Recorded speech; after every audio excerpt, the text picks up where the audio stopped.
تو آج ہی basically awareness کا دن ہے. یہ جو آٹو امیون ایتھرائٹس ہے، یہ بیماری صرف جسمانی تکلیف ہی نہیں ہے بلکہ ذہنی آزمائش بھی ہوتی ہے. بیسیکلی یہ جوڑوں کا درد، یہ اللہ نہ کرے کسی کو بھی ہو سکتا ہے. اور ہمارے ہاں یہ پہلے تو ہوتا تھا کہ بہت آپ 45 پلس ہو جاتے تھے تو اس ایج میں جا کے آپ کو یہ بیماری لگتی تھی، اور خواتین میں یہ بیماری زیادہ ہوتی ہے، زیادہ پائی جاتی ہے.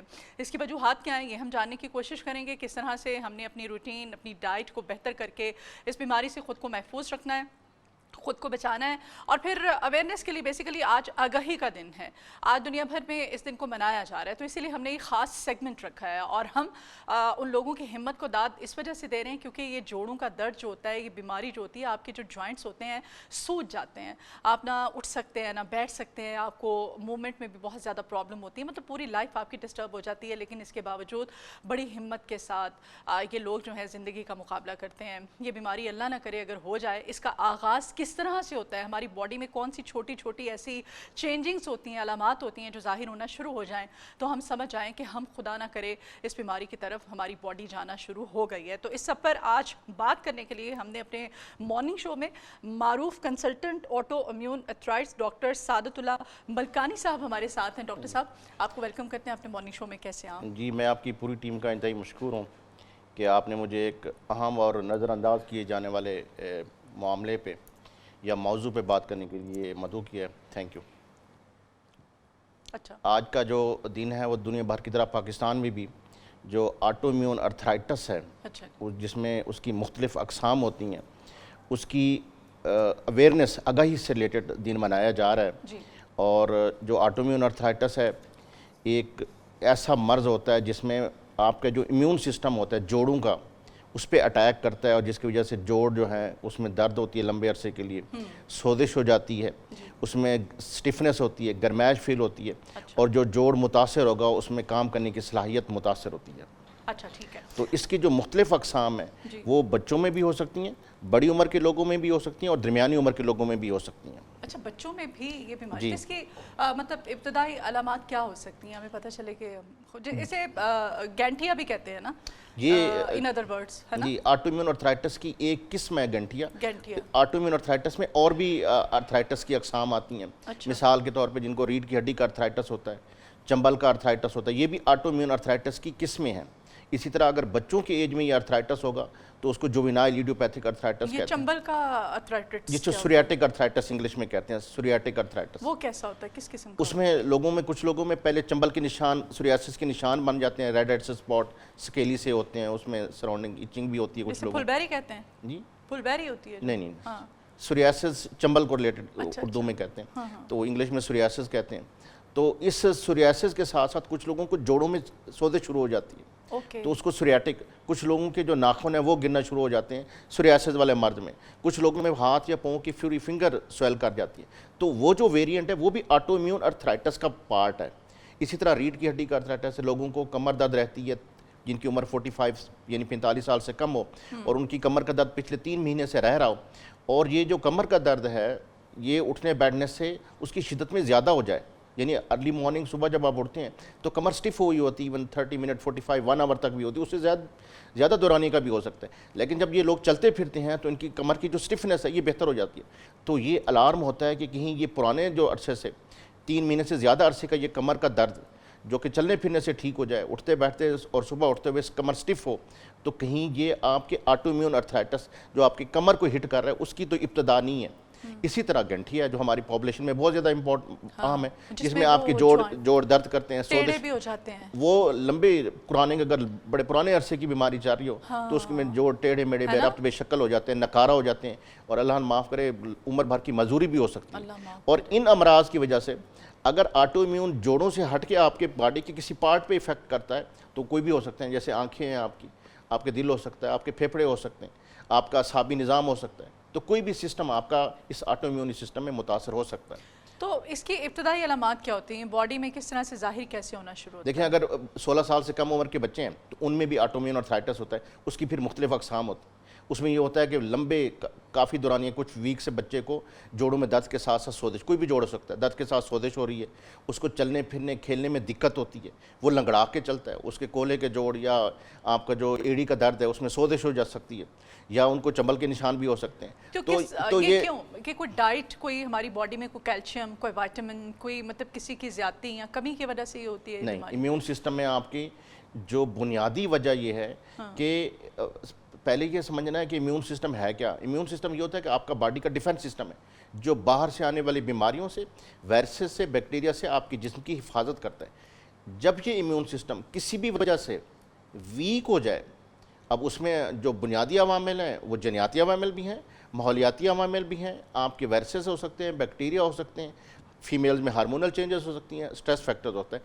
تو یہ تمام جو عوامل کا مجموعہ ہے، ان میں سے کوئی بھی جو فیکٹر ہے وہ اس بیماری کی بنیادی وجہ ہے اور اس کو بگاڑنے میں اور بڑھانے میں اس کا رول ہے۔ سر بچوں میں تو بڑا الارمنگ ہے جو آپ بتا رہے ہیں، بچوں میں اس کی کیا، ہم بچوں کو ڈائٹ ٹھیک نہیں دے رہے ہیں، ان کی روٹین ٹھیک نہیں ہے، بچے اسکرین ٹائم بہت زیادہ ہے، بیٹھے رہتے ہیں، کیا مطلب ریزن کیا ہے؟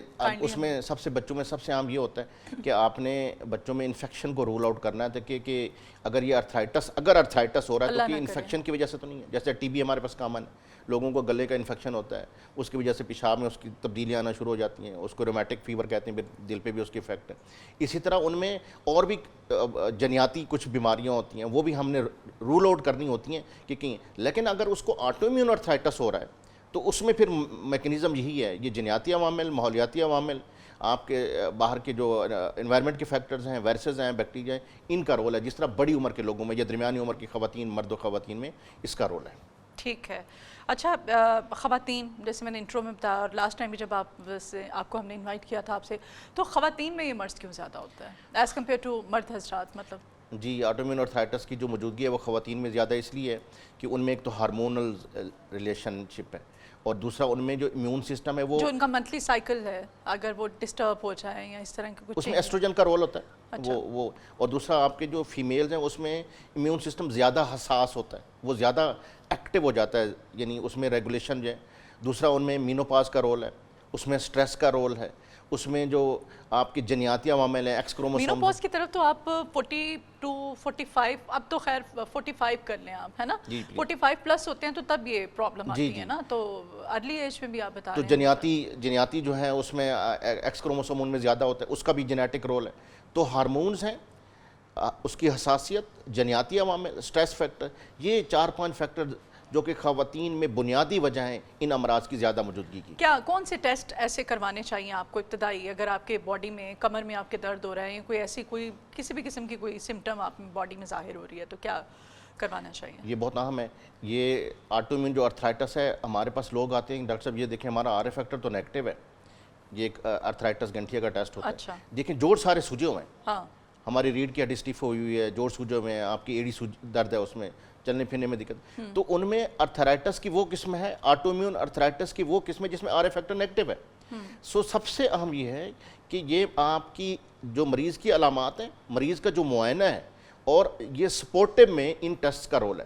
سپورٹو یہ یعنی یہ ٹیسٹ ہیں وہ ڈائگنوسٹک نہیں ہے، سپورٹ میں ہیلپ کرتے ہیں آپ کی۔ یعنی مثال کے طور پہ میں آپ کو بتاؤں ریڑھ کی ہڈی کا جس میں HLA-B27 ہے، وہ نارمل پاپولیشن میں بھی پازیٹیو ہو سکتا ہے، وہ 75 to 90% لوگوں میں مثبت بھی ہو سکتا ہے علامات کی موجودگی میں، لیکن ہم نے ایسے لوگ بھی دیکھے ہیں جن کے کمر کا درد ہے یا ان کو کچھ بھی نہیں تکلیف اور ان کا HLA-B27 نیگیٹو ہے۔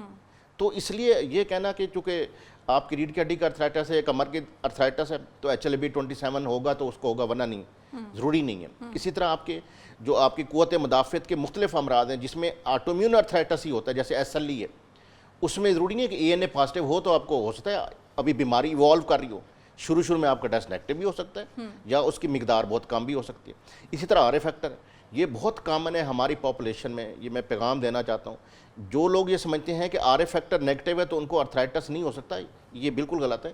ان میں ارتھرائٹس ہو سکتا ہے، اور ان میں ارتھرائٹس کی وہ قسم ہوگی جس میں آر اے فیکٹر نیگیٹو ہے، جس میں یہ چمبل کا ارتھرائٹس ہے، ریڑھ کی ہڈی کا ارتھرائٹس ہے، اس میں جو ڈفرینٹ بیماریاں آتی ہیں آٹو امیون ارتھرائٹس کی وہ ہو سکتی ہیں۔ سو کوئی ایسا بنیادی بیسک پہلا ایک ٹیسٹ نہیں ہے جس کی بنیاد پہ یہ کہہ سکیں کہ مریض کہے جی مجھے علامات تو ہیں، ٹیسٹ نیگیٹو آ گیا، تو آپ نے علامات کو اس کے معائنے کو اور ان ٹیسٹ کو اکٹھے لے کے چلنا ہوتا ہے، اور بعض اوقات شروع کی حالت میں بیماری میں یہ ٹیسٹ نیگیٹو بھی ہو سکتے ہیں یا ان کی مقدار کم بھی ہو سکتی ہے۔ تو اہم یہ ہے کہ اپنے روماٹولوجسٹ کو چیک کروائیں تاکہ بیماری کی بروقت اور صحیح تشخیص ہو اور اس کی روشنی میں بروقت علاج کیا جا سکے۔ اس کی میڈیسن جو ہے نا اس کی بہت مہنگی ہوتی ہے۔ میڈیسن جو ہے الحمدللہ پاکستان میں جو جدید ادویات باہر کے، آپ یورپین ہیں یا امریکن ہیں یا آپ کے جو برٹش ہیں، ان میں جو جدید ادویات دنیا بھر کی طرح پاکستان میں بھی وہ ادویات اب اویلیبل ہیں کافی سالوں سے اور رعایتی قیمت پہ دستیاب ہیں۔